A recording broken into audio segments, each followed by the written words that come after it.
അപ്പോൾ ഇന്നൊരു വളരെ ഈസി ആയിട്ടുള്ളൊരു വെജിറ്റബിൾ സാമ്പാർ കുക്കറിൽ എങ്ങനെ ഉണ്ടാക്കുന്നത് നോക്കാം. അതിന് വേണ്ട സാധനങ്ങൾ: ഒരു ക്യാരറ്റ് മീഡിയം, 2 മുരിങ്ങക്കായ, ഒരു വലിയ ഉരുളക്കിഴങ്ങ്, ഒരു വലിയ സവോള, 2 തക്കാളി, 3-4 വെണ്ടയ്ക്ക. ഇത് സാമ്പാറിൻ്റെ കഷ്ണത്തിൻ്റെ വലുപ്പത്തിൽ അരിഞ്ഞ് വയ്ക്കുക. പിന്നെ 1.5 കപ്പ് പരിപ്പ് നന്നായി കഴുകി ഒരു കുക്കറിലിട്ട് അടുപ്പത്ത് വയ്ക്കുക. അതിലേക്ക് ഈ അരിഞ്ഞ കഷ്ണങ്ങളും കൂടെ ചേർക്കുക. അതിന് ശേഷം ഈ മസാലപ്പൊടികളും കൂടെ നമുക്ക് ചേർക്കാം.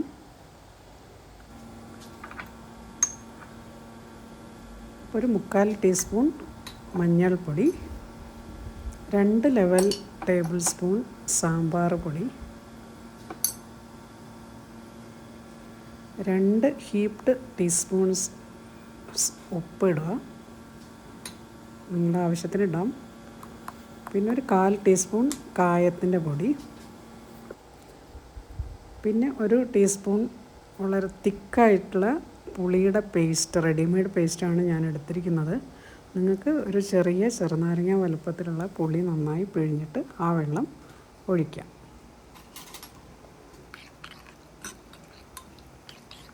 ഇതെല്ലാം നന്നായിട്ടൊന്ന് മിക്സ് ചെയ്ത് കൊടുക്കുക. വെള്ളം കുറച്ചും കൂടെ ഒഴിച്ചു കൊടുക്കണം. അപ്പോൾ 1 കപ്പ് വെള്ളം കൂടെ, 3 കപ്പാണ് നേരത്തെ ഒഴിച്ചത്, 4 കപ്പ് ഒഴിച്ചു കൊടുത്തു. അപ്പോൾ പരിപ്പ് വേകാനുള്ള വെള്ളമായി. കുക്കർ നന്നായിട്ട് അടച്ച് വിസിലിടുക. ചൂടായി കഴിയുമ്പം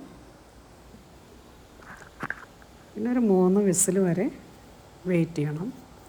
അതിനുശേഷം 3ാമത്തെ വിസിൽ വരുമ്പോൾ നമുക്ക് തീ ഓഫ് ചെയ്യാം.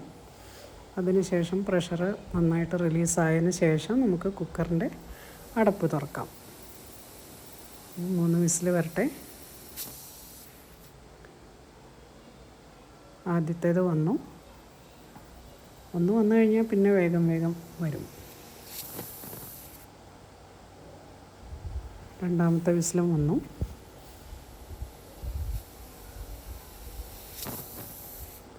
3ാമത്തെ വിസിലും വന്നു. കുക്കർ ഓഫ് ചെയ്തു. പ്രഷർ റിലീസായതിന് ശേഷം നമ്മൾ തുറക്കുക.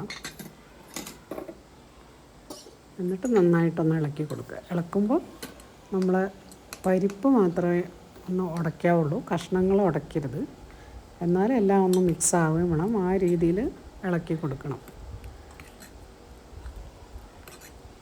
അപ്പോൾ നന്നായിട്ടിത് കഷ്ണമൊക്കെ വെന്തു, പരിപ്പ് നന്നായിട്ട് വെന്തു. ഇനി നമുക്ക് നല്ലൊരു വറവ് ഇതിലേക്ക് ഇട്ട് കൊടുക്കാം.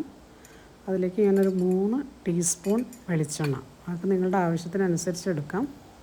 2 ടീസ്പൂൺ കടുക് ഇട്ടു. അപ്പോൾ കടുക് പൊട്ടുമ്പോൾ നമുക്ക് വറ്റൽമുളക് മുറിച്ചതും, കുറച്ച് കരിവേപ്പില, 2 തണ്ട് കരിവേപ്പില അടർത്തിയെടുത്തതും കൂടെ ഇട്ട് ഒന്ന് ചൂടാക്കി വരുമ്പോൾ തീ ഓഫ് ചെയ്യണം. അതിനുശേഷം ഒരു 1/4 ടീസ്പൂൺ കായത്തിൻ്റെ പൊടിയും കൂടെ ആഡ് ചെയ്യുക. പിന്നെ ഒരു 1/2 ടീസ്പൂൺ കാശ്മീരി മുളക് പൊടി, ഒരു നിറം കിട്ടാൻ വേണ്ടിയിട്ടാണ്. പിന്നെ ബാക്കിയുള്ള 2 ലെവൽ ടേബിൾ സ്പൂൺ സാമ്പാർ പൊടിയും കൂടെ ഞാൻ ഇതിലേക്കാണ് ഇട്ട് കൊടുക്കുന്നത്. അപ്പോൾ ചെറുതായിട്ട് വെളിച്ചെണ്ണയിലൊന്ന് ചൂടായി കഴിയുമ്പോൾ ഇതിനൊക്കെ ഒന്നും കൂടെ നല്ലൊരു സ്വാദ് വരും. അപ്പോൾ അത് നമുക്ക് ഈ കുക്കറിലേക്കുള്ള സാമ്പാറിലേക്ക് ഇട്ട് കൊടുക്കാം. അതിന് ശേഷം അത് നന്നായിട്ട് മിക്സ് ചെയ്യാം. വെള്ളം വേണമെന്നുണ്ടെങ്കിൽ ആവശ്യത്തിന് ഒഴിച്ചു കൊടുക്കുക. ഇതിലിപ്പോൾ വെള്ളം കുറച്ചും കൂടെ ഒഴിക്കേണ്ടതായിട്ടുണ്ട്. എനിക്ക് കുറച്ചും കൂടെ ലൂസായിട്ടാണ് വേണ്ടത്. നേരത്തെ ഒഴിക്കാൻ മറന്നുപോയി. അപ്പോൾ കുക്കർ തുറന്നപ്പോൾ തന്നെ നമുക്കത് വെള്ളം ഒഴിച്ച് ആവശ്യത്തിന് വെള്ളം ഒഴിക്കാം. അപ്പോൾ ഞാനിപ്പോൾ വറുത്തിട്ട് കഴിഞ്ഞതിന് ശേഷം വെള്ളം ഒഴിച്ചു. സ്റ്റൗവിൻ്റെ മുകളിൽ തന്നെയാണ് സ്റ്റൗ കത്തിച്ചു. അപ്പോൾ ഒന്ന് തിളയ്ക്കുന്നവരെ നമുക്ക് വെയിറ്റ് ചെയ്യണം. അപ്പോൾ തിളയൊക്കെ വന്നു. അപ്പം നമ്മുടെ സാമ്പാറൊക്കെ ഇവിടെ റെഡി ആയിട്ടുണ്ട്. ഇനി അതിലേക്കൊരു തീ ഓഫ് ചെയ്യാം.